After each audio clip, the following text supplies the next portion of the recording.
Private universities in the country could soon suffer a major blow if a plan to scrap off capitation for government-sponsored students in those facilities sails through. The chairman of the National Assembly's Committee on Education Committee, Julius Melly, says that this plan by this committee is, among other ways, to save public universities from a hole of cash strain by pooling government capitation back to public entities. This is in the wake of a statement by the Public Investment Committee on Governments that shows that funds sent to private universities in the past 4 years have remained unaudited, yet capitation at public institutions continue to dwindle. Ibrahim Karanja has those details.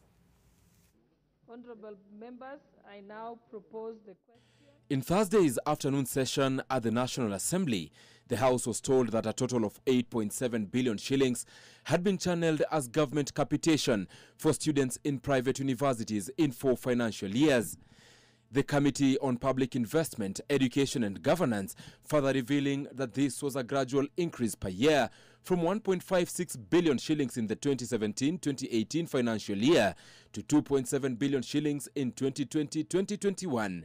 Throughout that period, the funds were unaudited. Our fee structure of a public university is about 16,000. If you compare with the average private university is about 100,000. We do not understand why would the government want to place students who are already poor in private universities. Within the same period, public universities were receiving a financial beatdown. The government has failed to meet this obligation, and those disbursed have seen the amounts dropping over the years from 66.4% in 2018-2019 to 48.11% in the current financial year. Education Committee Chair Julius Melly now revealing plans to repurpose this model that would see those joining private universities as first-year students now fully funding their education as government stops capitation in private universities. And in future, any engagement between private and public, government and private university is only on policy.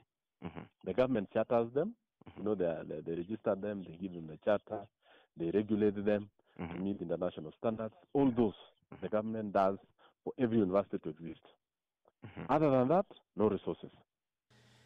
If the proposal by the committee chair, who is the Member of Parliament for Tinderet constituency, sees the light of day, it may mean that government, through the Kenya Universities and Colleges Central Placement Service, KUSPS, will stop placing students in private universities. That is a government policy, and we've made it to Waziri, we've made it to the PS, we've made it to everybody. There is no admission of private students, of government-sponsored students in private universities. If you want to go to private university, get your money, go there. We have no problem. 2, we've also said the government will only fund students in private universities who are in second year, third year, and fourth year. Period.